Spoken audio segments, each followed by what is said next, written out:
আল্লাহ সুবহানাহু ওয়া তাআলা আমাদেরকে সৃষ্টির শ্রেষ্ঠ জীব হিসাবে অভিহিত করেছেন। মানুষ হলো আশরাফুল মাখলুকাত, সকল সৃষ্টির মধ্যে শ্রেষ্ঠ। আসলে মানুষ হলেই কি একটা মানুষ এই শ্রেষ্ঠত্ব অর্জন করতে পারে কি, বিষয়টাও বোঝার দরকার। একটা হলো সৃষ্টিগত হিসাবে সে অন্যান্য মখলুক, অন্যান্য সৃষ্টির চাইতে আলাদা, পৃথক, সম্মানিত। এক দৃষ্টিকোণ থেকে মানুষ হলেই সে এই মর্যাদা, এই সম্মান পায়। মুমিন হোক আর মানুষ হিসাবে এই সম্মানটা সে পায়। তবে আল্লাহ সুবহানাহু ওয়া তাআলার কাছে বাস্তবেই যদি নিজেকে সম্মানিত করে তুলতে হয়, গ্রহণযোগ্য করে তুলতে হয়, জান্নাতের উপযুক্ত করে তুলতে হয়, তাহলে কিছু গুণ নিজের মধ্যে আনতে হয়। সেই গুণগুলো যখন একটা মানুষ অর্জন করে, সে দামি থেকে আরো দামি, আরো দামি হতে থাকে। কোন গুণগুলোর মাধ্যমে মানুষ সবচাইতে দামি হয়? এক নাম্বার, ঈমান আনার মাধ্যমে একটা মানুষ দামিদের কাতারে চলে আসে। কিন্তু সর্বোচ্চ দামি হওয়ার জন্য আরো কিছু বিষয় অর্জনের দরকার আছে। যেমন বলেন তো, একটা মানুষের যদি ঈমান না থাকে, সৃষ্টির দিক দিয়ে সে মানুষ হিসাবে উত্তম এক প্রাণী, উত্তম এক মাখলুক, কিন্তু তার যদি ঈমান না থাকে আর ওই ঈমানহীন অবস্থায় যদি তাকে দুনিয়া থেকে যেতে হয়, বলেন তো আসলে ওই লোকটার অনন্তকালের চূড়ান্ত পরিণতি ভালো না মন্দ? সে একজন ব্যর্থ মানুষ হবে, সফল মানুষ, দামি মানুষ হতে সে পারবে না। কারণ সফলতা, বিফলতা, দুনিয়ার টাকা পয়সা, ধন দৌলত, দুনিয়ার ডিগ্রি অর্জনের মধ্যে সফলতা নাই। বরং সফলতা হলো কিয়ামতের দিন নাজাত পেয়ে জান্নাতে যাওয়ার মাঝে জাহান্নাম থেকে বাঁচার মাধ্যমে। একটা মানুষ জাগতিক লাইনে যত বড় সফলতা অর্জন করুক না কেন, বলেন তো সে যদি ঈমান না আনতে পারে, এর কোনো দাম, এর কোনো দরওয়াজা, এর কোনো সম্মান আখেরাতে আছে? নাই। তাহলে মানুষ হিসাবে সে যদি দামিদের কাতারে আসতে চায় তথা নাজাত প্রাপ্তদের তালিকায় আসতে চায়, এক নাম্বার অবশ্যই তাকে মুমিন হতে হবে। দুই নাম্বার, মানুষের মধ্যে সবাই কিন্তু, এই মুমিনদের মধ্যে সবাই কিন্তু এক ক্যাটাগরির না। একটা মানুষকে যদি সর্বোচ্চ কোয়ালিটি সম্পন্ন, যোগ্যতা সম্পন্ন মানুষ হতে হয়, তাহলে তার দরকার হলো তাকওয়া। রাসূলুল্লাহ সাল্লাল্লাহু আলাইহি ওয়াসাল্লাম জানায় দেন, তাকওয়া হলো এটা সব কিছুর মূল। আর আল্লাহ তাআলাও বলেন, শ্রেষ্ঠত্বের ভিত্তি হলো ইন্না আকরামাকুম ইনদাল্লাহি আতকাকুম। আল্লাহ তাআলা বলেন, তোমাদের মধ্যে সবচাইতে সম্মানিত সে যে বড় মুত্তাকি তথা যে যত আল্লাহ তাআলাকে ভয় করে, খোদা ভীরুতা যার মধ্যে যত বেশি, আল্লাহ তাআলা বলেন সে তত সম্মানিত বেশি। এখন আল্লাহ তাআলাকে বেশি ভয় করে কারা? আমরা স্বাভাবিকভাবে এক দৃষ্টিকোণ থেকে ঈমান আনলেই মুত্তাকির সর্বনিম্ন স্তরে মানুষ পদার্পণ করে। যেমন একটা কথা বোঝানোর জন্য একটা উদাহরণ দিলে বুঝতে সহজ হবে। আপনারা কি ঢাকা গেছেন না? ট্রেনে ঢাকা গেছেন কে কে? একটু হাত উঁচা করেন তো। আলহামদুলিল্লাহ, হাত নামান, একটু কষ্ট দিলাম আপনাদের। ট্রেনে ঢাকা যাওয়ার অভিজ্ঞতা এটা সবার জন্য খুব আরামের না। আপনারা জানেন একটা ট্রেনের মধ্যে, যেই ট্রেনের গন্তব্য ঢাকা, ওই ট্রেনের মধ্যে স্তরবিন্যাস আছে অনেক। একটা আছে আপনি যদি রাত্রে যান একেবারে ঘুমায় যাইতে পারবেন, এসি বার্থ, একেবারে ঘুম দিবেন, সিলেট থেকে উঠবেন কমলাপুর গিয়ে, অসুবিধা নেই। আর এক গ্রুপ আছে এমনি সে চেয়ার কোচের মধ্যে যাবে, এক চেয়ারে একজন আরাম করে যাবে। আর একটা স্তর আছে, ক্লাস আছে যেখানে চেয়ার কোচ আবার এসি। আর একটা আছে শোভন, সুলভ, ওইটা স্বাভাবিক চেয়ার, লোকজন দাঁড়ায়াও থাকে কিছু মানুষজন। আবার কেউ কেউ ঢাকা যায় কোনো মতে কষ্ট করে সারা পথ দাঁড়ায়া, তার কোনো বগির ভিতরে জায়গা হয় না, দুই বগির মাঝখানে বাথরুমের সামনে দাঁড়িয়ে ঝুলিয়ে ঝুলিয়ে অনেক সময় ঢাকাও যায়। ঠিক কিনা বলেন? আপনি বলেন তো, গন্তব্য সবার এক, ট্রেন এক, কিন্তু সব যাত্রীর স্তর কি এক হইল? একজন ঘুমায় ঘুমায় যাবে, আর একজন আরামের চেয়ারে বসে এসিতে যাবে, আর একজন নর্মাল জায়গায় বসে যাবে, আর একজন গ্যাদারিংয়ের মধ্যে বসে যাবে, আর একজন দাঁড়ায়া দাঁড়ায়া ঝুলে ঝুলে যাবে, অনেকে হয়তো ট্রেনের ছাদে চড়ে যাবে। গন্তব্য যদিও এক, কিন্তু সবার আসন কিন্তু একরকম নয়, সবার আসন বিন্যাস একরকম নয়। যিনি এসি বাথে যান তার ফ্যাসিলিটি আলাদা, যিনি এসি শোভন চেয়ারে যান এনার জন্য ফ্যাসিলিটি আলাদা, আর যিনি দাঁড়ায় দাঁড়ায় ঝুলে যান তার কত কষ্ট হয় এটা আল্লাহ ভালো জানে। তাহলে যাত্রী সবাই, কিন্তু সবার স্তর কি এক? গন্তব্য এক, তবে স্তর ভিন্ন। একজন আরামে যায়, জার্নির কোনো কষ্টই হয় না, আর একজন ওই জায়গায় যায় কিন্তু জানটা তার বাইরে হয়ে যাওয়ার মতো উপক্রম হয়। একটা মানুষ যখন ঈমান আনে, ঈমান আনার সাথে সাথে সে মুত্তাকির একেবারে প্রথম দরজায় সর্বনিম্ন স্তরে প্রবেশ করে। আর মুত্তাকি তাকওয়ার সর্বোচ্চ স্তরে যারা উপনীত হয়, এটা সহজ ব্যাপার নয়। তবে ওই মানুষগুলো ঈমান আনার সাথে সাথে যদি ইলমের অধিকারী হয়ে যায়, ইলমের অধিকারী হলে ওই মানুষগুলো সর্বোচ্চ মুত্তাকি হওয়া তার জন্য সহজ হয়ে যায়। এই জন্য আল্লাহ তাআলা কোরআনুল কারীমের মধ্যে বলেন, ইন্নাল উলামা ওয়ারাসাতুল আম্বিয়া। নবীজি বলেন, ইন্নাল উলামা ওয়ারাসাতুল আম্বিয়া। নবীজি বলেন, আলেমগণ হলেন নবীর ওয়ারিস। আর আল্লাহ তাআলা বলেন, ইন্নামা ইয়াখশাল্লাহা মিন ইবাদিহিল উলামা। আলেমরাই সবচাইতে বেশি আল্লাহ তাআলাকে ভয় করে। সুবহানাল্লাহ। আল্লাহ তাআলাও সেই কথাই কোরআনুল কারীমের আরেক জায়গায় বলেন, মানুষ সর্বোচ্চ স্তরে পৌঁছাতে পারে কোন কোন গুণের মাধ্যমে? আল্লাহ তাআলা বলেন, ইয়ারফাইল্লাহুল্লাযীনা আমানু মিনকুম ওয়াল্লাযীনা উতুল ইলমা দারাজাত। ঈমান আর ইলমের মাধ্যমে একটা মানুষ সর্বোচ্চ অবস্থানে পৌঁছাতে পারে।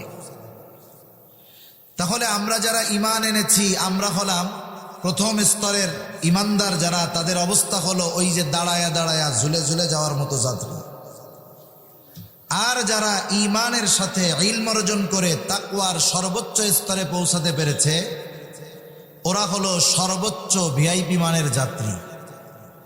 এখন বলেন তো, যেই ব্যক্তি এই 7-8 ঘন্টা ঢাকার সফরে সিট পায় নাই, দাঁড়ায়া যেতে হবে, ওই লোকটার কি মন চায় না যে আমি যদি একটু বসে শুয়ে যাইতে পারতাম আমার জন্য আরাম হইতো? একটু মন চায় না? মন চায়। এই জন্য ঈমান আনার সাথে সাথে আমাদের ইলম অর্জন করাও জরুরি। কমপক্ষে প্রত্যেকটা মুমিনকে ওই পরিমাণ দ্বীন শেখার দরকার যতটুক দ্বারা সে নিজে পরিপূর্ণ শরীয়তের উপরে চলতে পারে এবং তার অধীনস্থদেরকে দ্বীনের উপরে চালাতে পারে। এজন্য রাসূল আকরাম সাল্লাল্লাহু আলাইহি ওয়াসাল্লাম বলেন, তলাবুল ইলমি ফরিদাতুন আলা কুল্লি মুসলিম। দ্বীনে ইলম শিক্ষা করা প্রত্যেক মুসলমান নরনারীর উপরে ফরজ। আপনি যদি জাগতিক জ্ঞান অর্জন করেন কোনো অসুবিধা নাই, যেহেতু আলেমের কথা আসলো, ইলমের কথা আসলো, শিক্ষার ব্যাপারেও তো, জাগতিক শিক্ষার ব্যাপারে কিছু কথা বলা জরুরি। এর সাথে বিষয়টা সম্পৃক্ত, তাই বলার দরকার। দেখেন, এই দুনিয়াতে সাধারণত শিক্ষা দুই ভাগে ভাগ করা যায়। শিক্ষাকে স্বাভাবিক ভাষায় আমরা বলি, একটা হলো জাগতিক শিক্ষা আর একটা হলো ধর্মীয় শিক্ষা। জাগতিক শিক্ষাটা দুই ভাগে বিভক্ত, একটা হলো উপকারী শিক্ষা আর একটা হলো উপকারহীন অনুপকারী শিক্ষা। জাগতিক শিক্ষা ব্যবস্থায় কিছু শিক্ষা আছে যেগুলা উপকার তো নাই, বরং ওইগুলা আরো ঈমান ধ্বংসের কারণ হয়। আপনি বর্তমান শিক্ষা ব্যবস্থার দিকে যদি তাকান, আমাদের কোমলমতি ছোট ছোট শিশুদেরকে এমন এক শিক্ষা ব্যবস্থার মধ্যে নিয়ে যাওয়া হচ্ছে যে ওদেরকে জোর করে বেঈমান বানানো লাগবে না, ওদের শিক্ষাই ওদেরকে বেঈমান বানানোর পথে পরিচালিত করবে। ঠিক কিনা বলেন? একটা হয়, বাংলাদেশের বড় এক আলেমের কথা আগে আপনাদের বলি, তাহলে বুঝতে পারবেন। বাংলাদেশের একজন প্রখ্যাত আলেম, উনি একটা কথা বলেছেন যে একটা মানুষ মরে গেলেই সে পরাজিত হয় না। একটা মানুষ যদি মরে যায় সে পরাজিত হয় না, কিন্তু না মরেও চূড়ান্ত পরাজয় বরণ করে। কেমনে? একজন যদি পরিপূর্ণ হকের উপরে থাকে, সত্যের উপরে অটল অবিচল থাকে, দ্বীনের উপরে থাকে, তাকে যদি শত্রুপক্ষ এই হকের উপরে থাকার কারণে মেরে ফেলে, হত্যা করে ফেলে, বলেন তো সে কি পরাজিত না জয়ী? বরং তো ইতিহাস এমন অনেক সাক্ষী, সাক্ষ্য আমাদের সামনে আছে, ইতিহাসের এমন ঘটনা যে মৃত্যুর মাধ্যমে চূড়ান্ত বিজয় অর্জিত হয়েছে। আমি যদি সেদিকে যেতে যাই লম্বা কথা হয়ে যাবে, আমার মূল উদ্দেশ্যটা হয়তো চলে যাবে, তাও বোঝানোর জন্য সংক্ষিপ্তসারে বলার দরকার। আপনারা পবিত্র কোরআনুল কারীমের সূরা বুরুজের আলোকে একটা ঘটনা আছে, কুতিলা আসহাবুল উখদুদ, এক বালক যুবকের তরুণের ঘটনা। মোটামুটি মনে হয় সকলের জানা আছে। ঘটনাটার শেষ অংশটা বলা আমার উদ্দেশ্য কথাটা বোঝানোর জন্য। যখন ওই জালেম বাদশাহ ওই বালকটাকে বারবার মারার জন্য চেষ্টা করতেছে, আব্দুল্লাহ বিন তামেরকে, ঈমান আনার কারণে, দ্বীনের উপরে চলার কারণে, বাদশাহ মনে করছে ওকে যদি আমি দুনিয়া থেকে বিদায় করে দিতে পারি, ওকে যদি আমি হত্যা করে ফেলতে পারি, তাহলে আমার রাস্তা ক্লিয়ার, আমার খোদাই দাবির বিরুদ্ধাচরণ করার আর কেউ থাকবে না। বেশ কয়েকবার চেষ্টা করেও সে তার চেষ্টায় সফল হইতে পারে নাই। আব্দুল্লাহ বিন তামের সর্বশেষ বলতেছে, বাদশাহ, তোমার যদি আমাকে মারতে মন চায় তাহলে তুমি তোমার পদ্ধতিতে আমাকে মারতে পারবা না। তুমি যদি আমাকে মারতে চাও তাইলে আমার ফর্মুলা অনুসরণ করে তোমাকে এই কাজ চালাতে হবে। বাদশাহ চিন্তা করতেছে, আমার উদ্দেশ্য হলো ওকে হত্যা করা, এইটা আমার পদ্ধতিতে হোক আর ওর বলে দেওয়া পদ্ধতিতে হোক, আমার কার্য হাসিল হলেই হয়ে গেল। ও মরলেই তো আমার রাস্তা ক্লিয়ার। বলো কিভাবে মরবা তুমি, কিভাবে তোমাকে মারা যাবে? বলে, নির্ধারিত দিনে তুমি ঘোষণা দিবা, সব মানুষকে একত্রিত করবা। যখন সবাই একত্রিত হবে, আমাকে বিসমিল্লাহি রব্বিল গোলাম বলে আমার দিকে তীর নিক্ষেপ করবা। যদি বিসমিল্লাহি রব্বিল গোলাম বলে আমার দিকে তীর নিক্ষেপ করো, তাইলে আমি ওই তীরের আঘাতে মরে যাব। বাদশা চিন্তা করছে, এ তো সহজ এক ব্যাপার, এ কোনো ঝামেলা আছে নাকি? এইবার বাদশাহ ঘোষণা দিলেন, এলাকায় এলাকায় ঘোষণা দেওয়া হলো, কেউ ঘরে থাকতে পারবা না, নির্ধারিত দিনে সবাই একত্রিত হবা। কেন? ওই দিন যুবককে হত্যা করা হবে যুবকের বলে দেওয়া পদ্ধতি অনুযায়ী।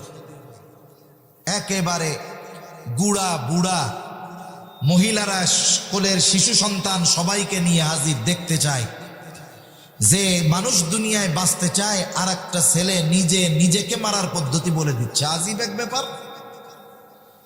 এর আগে তো এলাকার সব মানুষ জানে যে বাদশার সাথে এই যুবকের কি দ্বন্দ্ব চলতেছে। দ্বন্দ্ব হলো, এই যুবক তাওহীদের পক্ষে বলে, আল্লাহর পক্ষে বলে, আর বাদশাহ নিজেকেই নিজে খোদা দাবি করে। লড়াই চলতেছে। যাই হোক, সকলেই হাজির। এইবার জল্লাদ বিসমিল্লাহি রব্বিল গোলাম বলে বাচ্চাটার দিকে, বালকের দিকে তীর নিক্ষেপ করছে। অর্থ কি? তীর মারতেছি কার নামে? জোরে বলেন, কার নামে? আল্লাহর নামে। কে সে? সে হলো এই বালকের রব, তথা এই বালকের রব আল্লাহর নামে তীর নিক্ষেপ করতেছি। এই কথা বলে যখন তীর মারছে, যুবকের গায়ে তীর লাগছে, জমিনের উপরে লুটিয়ে পড়ে গেছে, মরে গেছে। ফলাফল কি হলো? ফলাফল হলো যখন সবাই দেখছে, হায়রে এই বালককে বাদশাহ কিছু বলে মারতে পারে নাই, এই বালককে মারতে হলে বালকের রবের নামেই তাকে মারা লাগলো, এর আগ পর্যন্ত বাদশাহ কিছু করতে পারলো না, তাহলে তো এই বালকের রবই হক। এইবার উপস্থিত সকলে সমস্বরে বলতেছে আমান্না বিরব্বিল গোলাম, আমরাও এই বালকের রবের উপরে ঈমান আনলাম। এখন আমাকে বুঝে থাকলে একটু বলেন, বালক তো মরে গেছে, কিন্তু বালকের মিশন সাকসেস নাকি ফেল? এই জন্য দুনিয়ার জমিনে অনেক মানুষ আছে এরা মরেও জয়ী হয়, আবার দুনিয়ায় অনেক মানুষ আছে এরা বেঁচে থাকে অনেক দিন কিন্তু এরা পরাজিত। এজন্য দেখবেন ইসলামবিহীন লক্ষ মুসলমান নয়, হাজার কোটি মুসলমান হলে যদি মুসলমানিত্ব আমার আপনার মধ্যে না থাকে, আজকে গোটা দুনিয়ায় 200 কোটি মুসলমান, অথচ 1 কোটি সহজে কিছু করতে পারতেছি না। কারণ কি? এই মুসলমানিত্ব সংখ্যায় আছে, বাস্তবে এই 200 কোটি মুসলমানের মধ্যে মুসলমানিত্ব নাই। এই মুসলমানদেরকে মুসলমানিত্বহীন করার জন্য শিক্ষা হলো অন্যতম একটা মাধ্যম, এটা মনে রাখবেন। আমি জানি না কথা আল্লাহ কোন জায়গার থেকে কি দিবে, কিন্তু কথাগুলো আপনাদের স্মরণে রাখতে হবে। তাহলে এই 200 কোটি মুসলমানকে মুসলমানিত্বহীন যদি করতে হয়, অন্যতম মাধ্যম হলো শিক্ষা ব্যবস্থা থেকে ইসলামকে দূর করে দেওয়া। কারণ ছোট বাচ্চা যখন প্রাইমারি স্কুলে যাবে, এই শিশুকালের বাচ্চা হলো নরম কাদার মতো। আপনারা আগে মাটির পাত্রে রান্না হইতো, খাওয়া হইতো, দেখছেন আপনারা? যারা ওই মাটির পাত্র বানায় তাদেরকে আপনাদের এদিকে কি বলে? কুমার বলে নাকি অন্য কিছু কয়? আবার কুমার, এখন তো ওইগুলা নাই। এই কুমার সে কিন্তু আধুনিক প্রযুক্তির মাধ্যমে এত সুন্দর সুন্দর পাত্র বানাইতো তা না। একটা চাকা থাকতো, মাটিটাকে সুন্দর মতো প্রসেস করে মেখে কাদা মাটিটা এইবার ওই চাকার মধ্যে রাখতো, চাকা ঘুরাইতো, আর কুমার তার হাতের নৈপুণ্যতায় একই মাটি দিয়ে গ্লাস বানাইতো, মন চাইলে প্লেট বানাইতো, মন চাইলে পাতিল বানাইতো, যা মন চায় সে বানাইতো।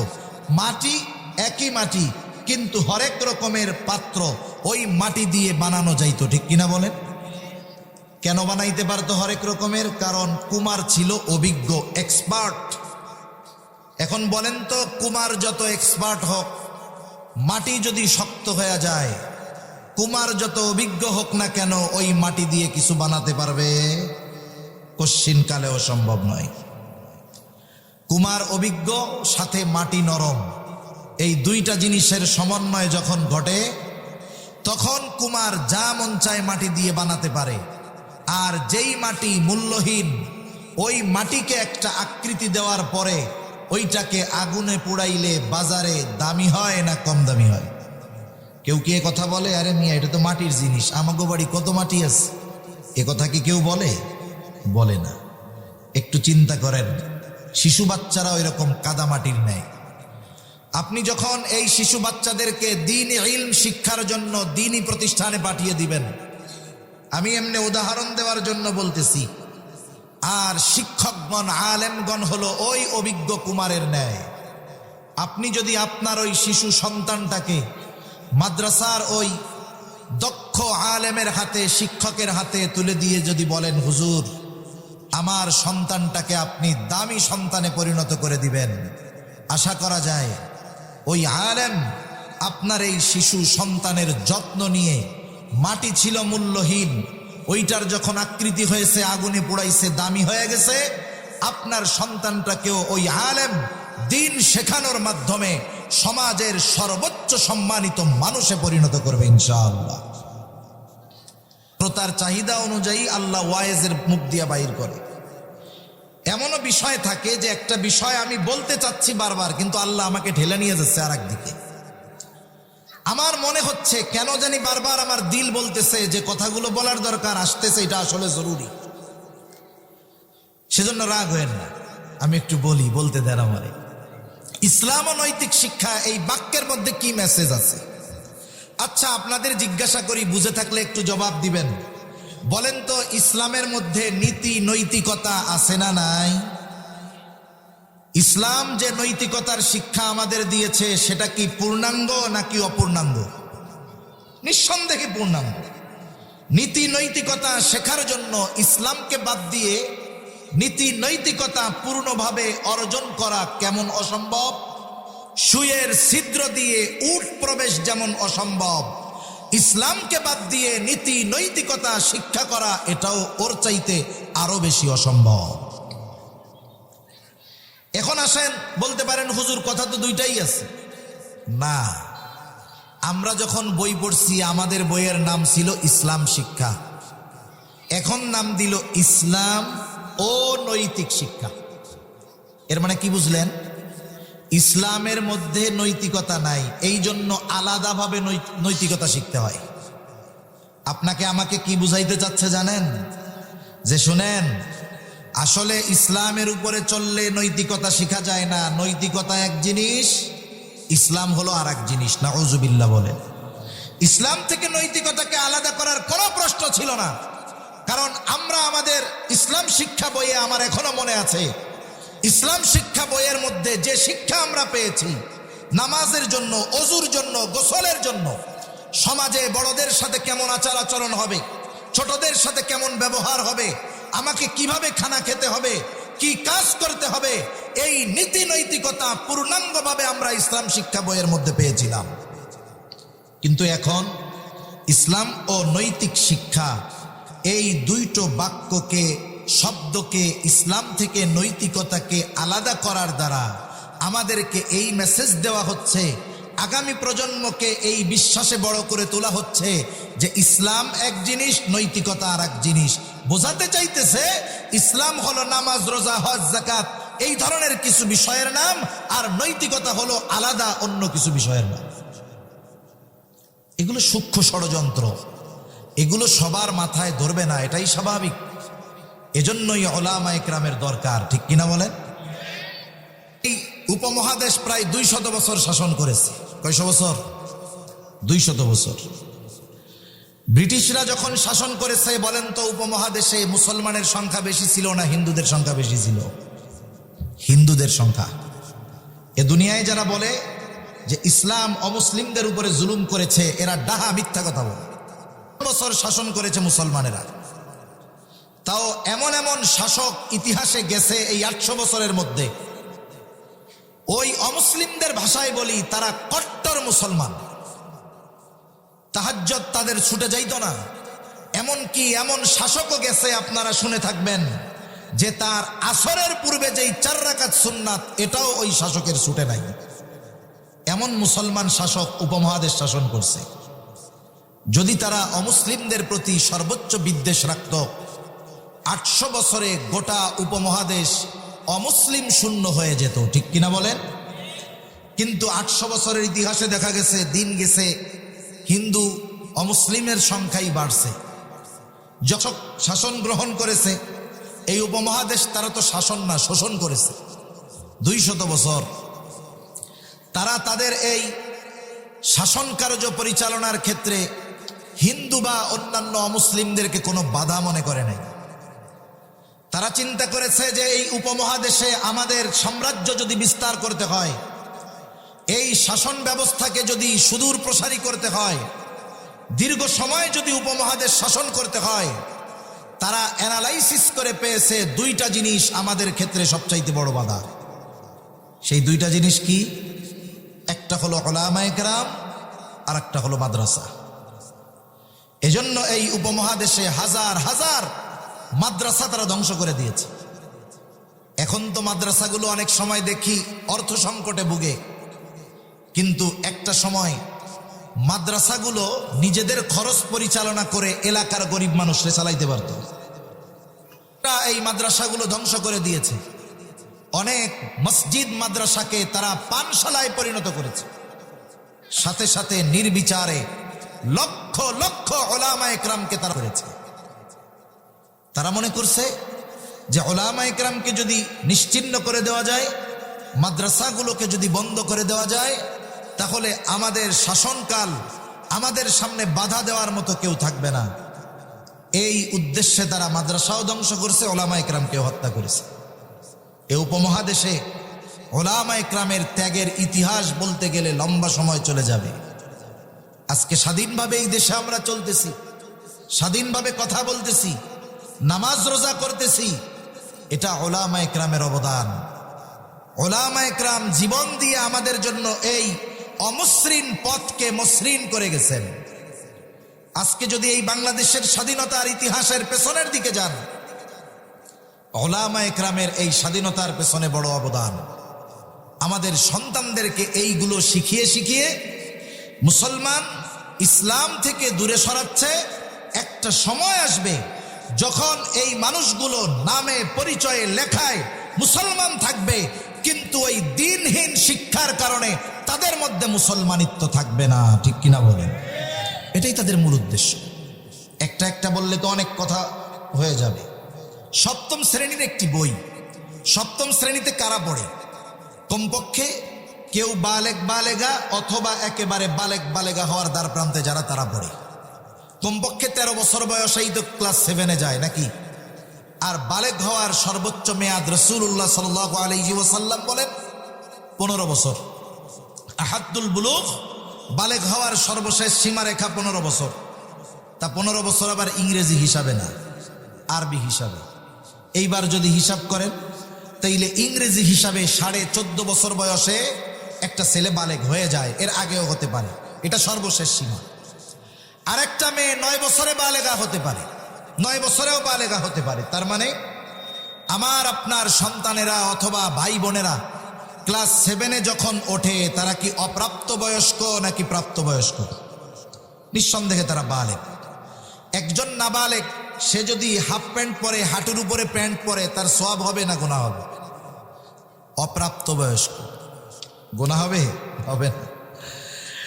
কিন্তু যদি একটা প্রাপ্তবয়স্ক সন্তান ছেলে যদি ফরজ তরক করে, নাভির নিচে প্যান্ট পরে, হাঁটুর উপরে পড়ে, বলেন তো গুনাহ হবে কি হবে না? একটা মেয়ে যদি, প্রাপ্তবয়স্কা মেয়ে, সে যদি হাফ প্যান্ট পরে, বলেন তো গুনাহ হবে কি হবে না? নিঃসন্দেহে হবে। এটা অশ্লীল, এটা অশালীন, এটা আমাদের কমিউনিটির সাথে যায় না, এটা আমাদের মুসলমানদের সাথে যায় না, এমনকি হিন্দু ধর্মের সাথেও এটা সাংঘর্ষিক। কোন হিন্দু বালেগা নারী মেয়ে, 13-14 বছর বয়সের মেয়ে একটা হাফ প্যান্ট পরে রাস্তায় ঘুরে ফিরে চলতে তারা লজ্জা পায়। দেখেন ওই কাভার পেজে, সপ্তম শ্রেণীর সম্ভবত সামাজিক শিক্ষার কাভার পেজে হাফ প্যান্ট পরা একটা মেয়ের ছবি দেওয়া।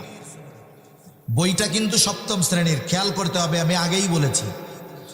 একটা বইয়ের একটা অক্ষর থেকে নিয়ে যত ছবি দেখবেন, যা কিছু আছে, সব কিছুর মধ্যে শিক্ষণীয় বিষয় আছে। এখন এখানে এই ছবি দেওয়ার কারণ কি? কি বোঝাতে চায়? বোঝাতে চায় যে তুমি ক্লাস 7-এ পড়ো ঠিক, হাফ প্যান্ট পরে ঘুরে বেড়াইলে কোনো অসুবিধা নেই। কথা বুঝতে পারছেন? আমি শুধু আপনাদের মাথায় এতটুকু কথা দিয়ে যাচ্ছি যে আমি আপনি এদেশে স্কুলগুলো পরিচালনার ক্ষেত্রে যে বেতন দেওয়া হয়, এগুলো আমার আপনার ট্যাক্সের একটা অংশ থেকে দেওয়া হয়। আপনি বলতে পারেন, হুজুর আমার তো টিএনআই নাই, আমি তো ওই ট্যাক্স ম্যাক্স দেই না। কিছু ট্যাক্স আছে বাধ্যতামূলক দিতেই হয়, আর কিছু ট্যাক্স আছে শর্ত সাপেক্ষে দিতে হয়। আপনি যখন বাজার থেকে 1 টাকার কোনো জিনিস কিনেন, ওই 1 টাকা থেকে কমপক্ষে 15 পয়সা বেশি নেওয়া হয় ওই জিনিসটার মূল্য। কেন? এই 15% হলো ভ্যাট। আপনি ইচ্ছায় অনিচ্ছায় দেশ পরিচালনার জন্য পার্টিসিপেট করেন, টাকা দেন, হয়তো ইচ্ছায় দেন, না হয় অনিচ্ছায় দেন, দেনই আপনি। আপনার আমার দেওয়ার টাকায় আমার আপনার সন্তানকে শিক্ষা দিয়ে দিনহীন করতে চায়। বলেন তো এই ষড়যন্ত্রের সাথে যারা লিপ্ত যুক্ত, তাদের বিরুদ্ধে দুর্বার আন্দোলন গড়ে তোলার দরকার আছে না নাই? এখন বিষয় হলো, এই যে কথাগুলো আমি আপনাদের খেদমতে বললাম, এটা কিন্তু একজন সাধারণ মানুষ বলবে না। একজন সাধারণ মানুষ আপনাদেরকে এই বিষয়ে সচেতন করবে না। এই বিষয়ে আপনাদেরকে সচেতন করবে উলামায়ে কেরাম, অথবা আপনাদেরকে সচেতন করার ব্যবস্থা করে দিবেও উলামায়ে কেরাম। কারণ উলামায়ে কেরাম এ জাতির মানুষের ঈমান হেফাজতের সৈনিক, এরাই হলো উলামায়ে কেরাম। মনে রাখবেন, আমাদের দেশে প্রতিরক্ষা বাহিনী আছে না নাই? বাহির থেকে যদি কোনো শত্রু আক্রমণ করে স্থলপথে, তাহলে আছে সেনাবাহিনী। যদি আকাশপথে করে, এটা প্রতিরোধ করার জন্য আছে বিমান বাহিনী। যদি জলপথে করে, এটা প্রতিরোধ করার জন্য আছে নৌবাহিনী। এরা যেই পথে আক্রমণ আসবে সেই পথে আক্রমণ প্রতিহত করবে। মানুষের জানমাল নিরাপত্তার জন্য তারা ঝাঁপিয়ে পড়বে, জীবন দিবে। আর উলামা ইকরাম হলো এ মুসলিম উম্মার ঈমানের হেফাজতকারী। এই জন্য যখন চতুর্দিক দিয়ে ঈমানের ব্যাপারে কোনো আঘাত আসে, সাধারণ মানুষ কিছু বুঝবার আগে সাধারণ মানুষকে সচেতন করে এবং ওই জালেমদের বিরুদ্ধে যারা ঝাঁপিয়ে পড়ে তারাই হলো উলামা ইকরাম।